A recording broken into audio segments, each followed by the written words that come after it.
Bonjour, je m'appelle Gramairy et bienvenue dans la capsule des déterminants interrogatifs, des déterminants exclamatifs, des déterminants relatifs et des déterminants contractés. Dans cette capsule, les déterminants mentionnés seront explorés. Pour commencer, les déterminants interrogatifs seront vus en premier. Les déterminants interrogatifs désignent un ou plusieurs éléments sur lesquels on se pose une question. Par exemple, dans un jeu de deviner dans quel verre se cache une balle, la personne veut se questionner sur le lieu de la balle. Pour y arriver, il utilise le déterminant quel suivi du nom verre.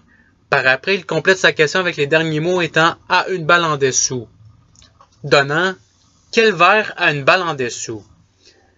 Avant de voir chaque déterminant, il est important de mentionner que ce ne seront pas tous les noms qui auront un ajout de « e » pour le féminin. Un exemple de cela est le nom « attention ».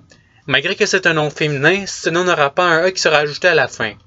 Pour avoir des exemples de noms communs qui reçoivent un accord, je vous suggère de regarder ma vidéo portant sur l'accord au féminin. Pour ce qui est de l'ajout de S ou de X pour le pluriel, encore une fois, ce ne seront pas tous les noms qui pourront avoir un S ou un X ajouté à la fin. C'est le cas du nom né qui n'a pas de S qui s'ajoute à la fin.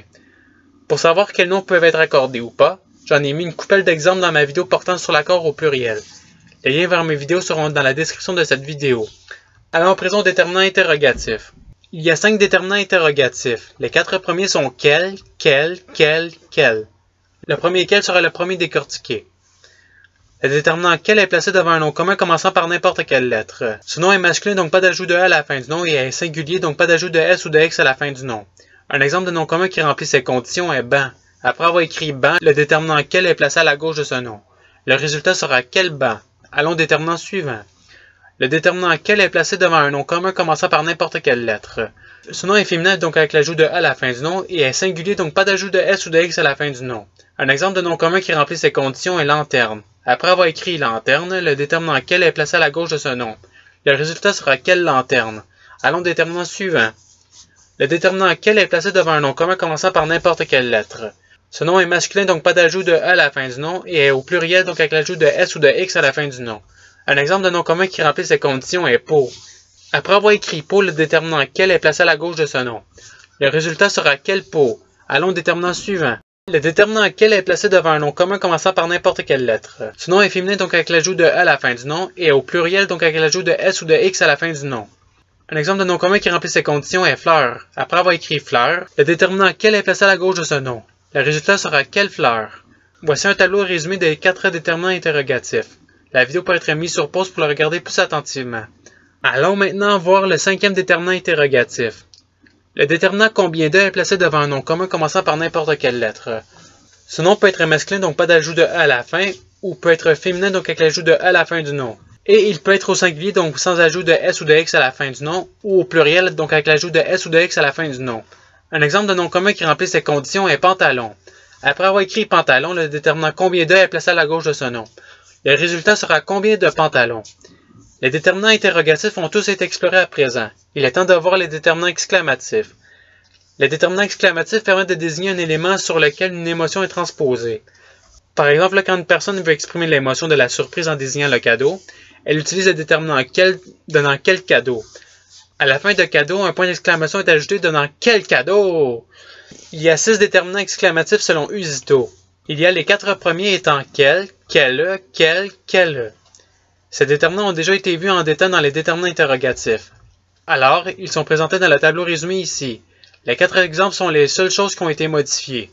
Vous pouvez mettre la vidéo sur pause pour les regarder plus attentivement. Passons au 5e déterminant qui est combien de. Ce déterminant a aussi été vu dans les déterminants interrogatifs. Encore une fois, le nom d'exemple est la seule chose qui a été modifiée. Vous pouvez mettre la vidéo sur pause pour le regarder plus attentivement. Il ne reste plus que le déterminant que de. Le déterminant que de est placé devant un nom commun commençant par n'importe quelle lettre. Ce nom peut être masculin, donc pas d'ajout de E à la fin du nom, ou être féminin, donc avec l'ajout de E à la fin du nom, et il peut être au singulier, donc sans ajout de S ou de X à la fin du nom, ou être au pluriel, donc avec l'ajout de S ou de X à la fin du nom. Un exemple de nom commun qui remplit ces conditions est bonheur. Après avoir écrit bonheur, le déterminant que de est placé à la gauche de ce nom. Le résultat sera que de bonheur. Tous les déterminants exclamatifs ont été à présent vus. Il est temps de voir les déterminants relatifs. Les déterminants relatifs sont des déterminants qui désignent un nom étant repris dans la phrase afin de suivre une suite logique au récit des événements. Par exemple, voici la phrase « Les documents du notaire vous seront envoyés ». La personne veut désigner « document ». Pour y arriver, elle utilise le déterminant relatif « lequel » qui désigne « document du notaire ». Il écrit ensuite document après ce déterminant. Finalement, la personne écrit le reste de la phrase tout en faisant attention que cela suive la chaîne logique du fil des événements. Ce qui donnera, les documents du notaire vous seront envoyés, lesquels documents devront être ensuite signés par le directeur. Il est à noter que plusieurs notions complexes qui n'ont pas encore été vues ont été utilisées ici. Ces notions seront vues beaucoup plus loin dans les prochaines vidéos, soit dans la section des phrases. Il y a 4 déterminants relatifs qui seront vus. Lequel, laquelle, lesquels, lesquels. Commençons par lequel. Le déterminant lequel est placé devant un nom commun commençant par n'importe quelle lettre. Ce nom est masculin, donc pas d'ajout de « à la fin du nom, et est au singulier, donc pas d'ajout de « s » ou de « x » à la fin du nom. Un exemple de nom commun qui remplit ces conditions est sauce. Après avoir écrit sauce, le déterminant lequel est placé à la gauche de ce nom. Le résultat sera lequel sauce. Allons au déterminant suivant. Le déterminant laquelle est placé devant un nom commun commençant par n'importe quelle lettre. Ce nom est féminin, donc avec l'ajout de « à la fin du nom, et est au singulier, donc pas d'ajout de « s » ou de « x » à la fin du nom. Un exemple de nom commun qui remplit ces conditions est sortie. Après avoir écrit sortie, le déterminant laquelle est placé à la gauche de ce nom. Le résultat sera laquelle sortie. Allons au déterminant suivant. Le déterminant lesquels est placé devant un nom commun commençant par n'importe quelle lettre. Ce nom est masculin, donc pas d'ajout de « à la fin du nom, et au pluriel, donc avec l'ajout de « s » ou de « x » à la fin du nom. Un exemple de nom commun qui remplit ces conditions est veut. Après avoir écrit veut, le déterminant lesquels est placé à la gauche de ce nom. Le résultat sera lesquels veut. Allons au déterminant suivant.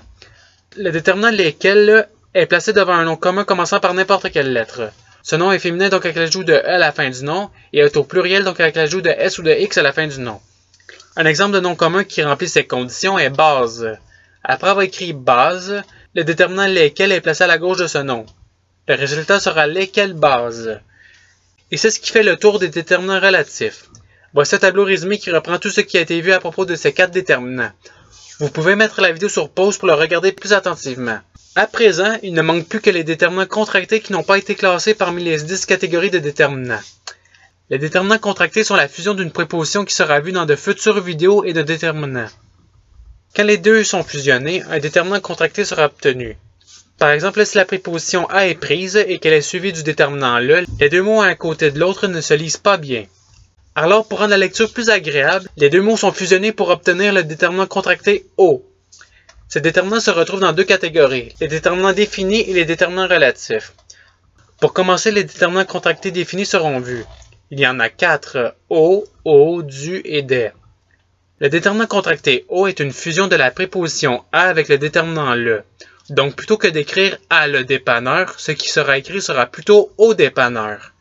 Le déterminant contracté O est une fusion de la préposition à avec le déterminant les. Donc, plutôt que d'écrire à les épiceries, ce qui sera écrit sera plutôt aux épiceries. Le déterminant contracté du est une fusion de la préposition de avec le déterminant le. Donc, plutôt que d'écrire de le gérant, ce qui sera écrit sera plutôt du gérant. Le déterminant contracté des est une fusion de la préposition de avec le déterminant les. Donc, plutôt que d'écrire de les élèves, ce qui sera écrit sera plutôt des élèves. Et voici tous les 4 déterminants contractés définis qui ont été vus. Vous pouvez mettre la vidéo sur pause pour les regarder plus attentivement. Passons aux déterminants contractés relatifs. Il y a 6 déterminants contractés, mais ils seront vus 3 à la fois. Les 3 premiers seront auquel, auquel et auquel. Le déterminant contracté auquel est une fusion de la préposition à avec le déterminant lequel. Donc, plutôt que d'écrire à lequel service, ce qui sera écrit sera plutôt auquel service. Le déterminant contracté auquel est une fusion de la préposition à avec le déterminant lesquels. Donc, plutôt que d'écrire à lesquels ni, ce qui sera écrit sera plutôt auquel ni. Le déterminant contracté auquel est une fusion de la préposition à avec le déterminant lesquels. Donc, plutôt que d'écrire à lesquels loi, ce qui sera écrit sera plutôt auquel loi. Voici un tableau qui résume tout ce qui a été vu à propos de ces 3 déterminants. Vous pouvez mettre la vidéo sur pause pour le regarder plus attentivement. Passons aux 3 derniers déterminants contractés relatifs. Ces déterminants sont duquel, desquels et desquels. Le déterminant contracté duquel est une fusion de la préposition de avec le déterminant lequel. Donc, plutôt que d'écrire de lequel toi, ce qui sera écrit sera plutôt duquel toi. Le déterminant contracté desquels est une fusion de la préposition de avec le déterminant lesquels. Donc, plutôt que d'écrire de lesquels, ce qui sera écrit sera plutôt desquels.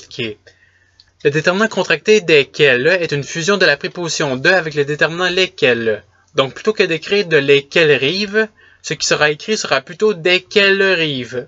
Voici un tableau qui résume tout ce qui a été vu à propos de ces 3 déterminants. Vous pouvez mettre la vidéo sur pause pour le regarder plus attentivement. Et cela termine la capsule sur les 4 dernières catégories de déterminants. Et voilà à présent que tous les déterminants ont été vus. Je souhaite que les vidéos sur les déterminants vous aient aidé davantage à la connaissance de la langue française. Ceci dit, je vous souhaite une bonne journée ou soirée. À la revoyure!